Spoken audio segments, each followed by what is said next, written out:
What up, Raf leaders? Welcome back to my channel. We are back on the east coast of Demerara to take a look at this building, Pasha Global 5-star Hotel and Resort. We want to find out what has happened since the last time we were here. I think we were here back in, was it early May, right? Or late May, early June, sometime more than a month ago, maybe 6 weeks ago.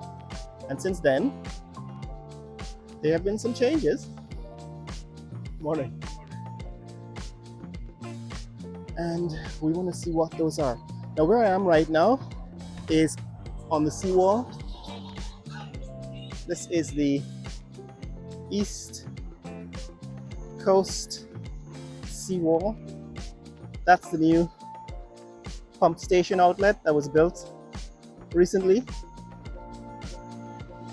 I think it's operational, although right now it's not working. So what happens usually is that this pump station is supposed to come alive whenever it rains.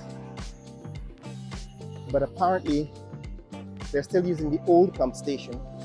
I'm going to show you what that means. So because the coast is below sea level, that's the new pump station across the street, right across the highway. That's the new pump station. And it's connected to those two pipes. See those two pipes coming out of the wall? Those two pipes are connected to these two pipes. Oh, there's a staircase here. This is their good old Guyanese solution to Guyanese engineering. Instead of passing these pipes through the wall, they decided to break the wall and put stairs over it. So what's happening here is these two pipes are the ones that are connected to the pump station across the street. But this is the old pump station. See, these are two electric pumps and they're still operational. So what's happening right now is they're drawing water out of this reservoir, right, that's connected to that canal across the street, across the road, and that water comes out here. So this is the pump station in operation. All right, so that's what's happening here. There are two of them. The other one is not working. So that's what's happening here. This is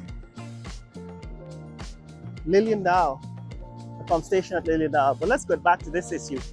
So the last time I was here, maybe it was 6 weeks ago, to take a look at Pasha Global 5-star Hotel. Since then,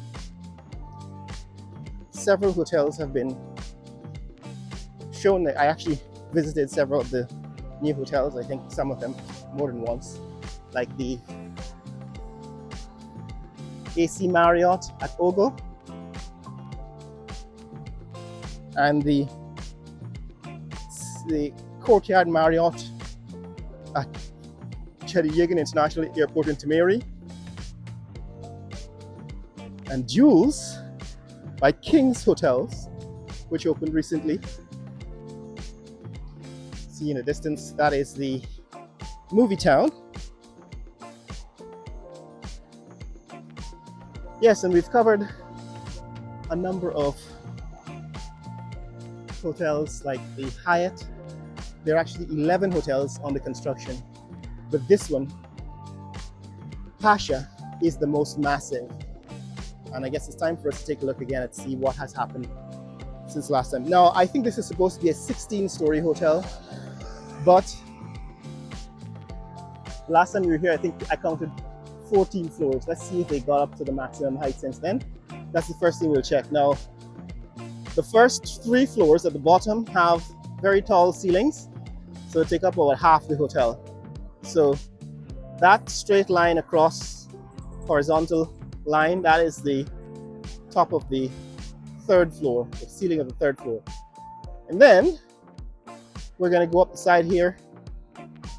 I can see floor number 4, 5, 6, 7, 8, 9, 10, 11, 12, 13, 14. I only count 14 floors, so maybe it's not 16 floors, it's going to be 14 floors. At least that's what I can count from this location, unless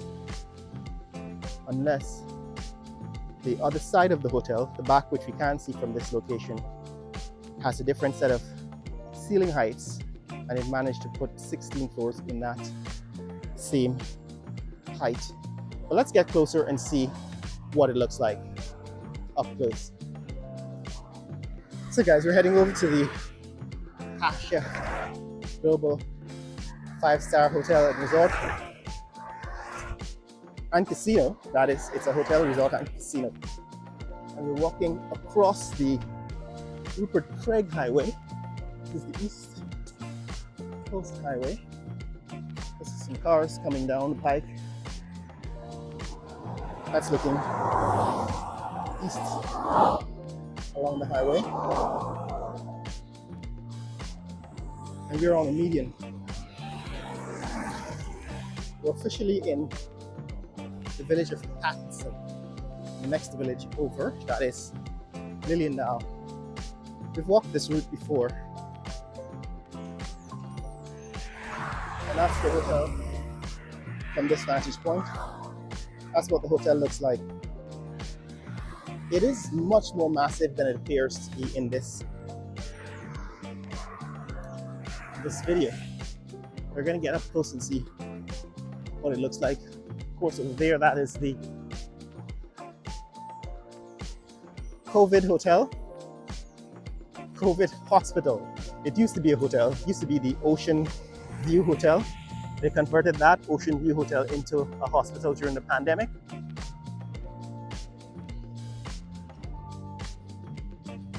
And now back, so they've paved this road, but it looks like it's like a narrow street, like an alleyway.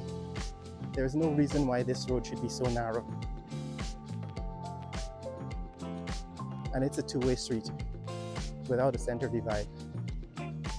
Anyway, over here, that is the village of Lilliendale. Lilliendale, I think it's Dutch. Write the word Lilliendale, I think it's Dutch, which reminds us that Guyana used to be a colony of the Dutch first, then the Spanish, and the British. So a lot of the names of villages, Victoria, for example, Buxton, English names, morning, with reminiscent of the colonial history, morning. And on this side, it's Pattinson. Now there's some number of developments going on in Pattinson. I promise to give you a follow-up on. There is a housing development happening at the next block in the next street. Hopefully we'll take a look at it before we get to the end of this video. But yes, what was happening here is that this is the most massive hotel under construction in Guyana. Most of the other hotels that have been built have a maximum of 9 floors, 9 stories. This one goes up to 14. Well, the Pegasus Suites actually went up to 12 floors. So Pegasus Suites and Corporate Center, and I think they're building a new addition. They're actually gonna duplicate the Pegasus Suites. They're building a new addition. I think it's going to be also 12 floors. But this is 14 floors. 14 floors is now the largest or tallest hotel, probably the tallest building in Guyana, because even the new government offices at Hags Bosch are 11 floors, and the new police station at Brick Dam is also 12 floors, like the hotel Pegasus Suites. So this is new. From this location you can see the National Aquatic Center, that is where Guyanese swimmers, athletes train for the international competitions. I've actually shown you that one in the front. It's nothing spectacular. We do need a lot more private pools in Guyana. Someone was pointing out to me that, I think it was Trevor Noah, that in South Africa there used to be lots of public pools until apartheid ended and the government made it so that all of the races could use the public pools. And then suddenly the public pools were filled in, abandoned, under disrepair, and there was an explosion of private pools.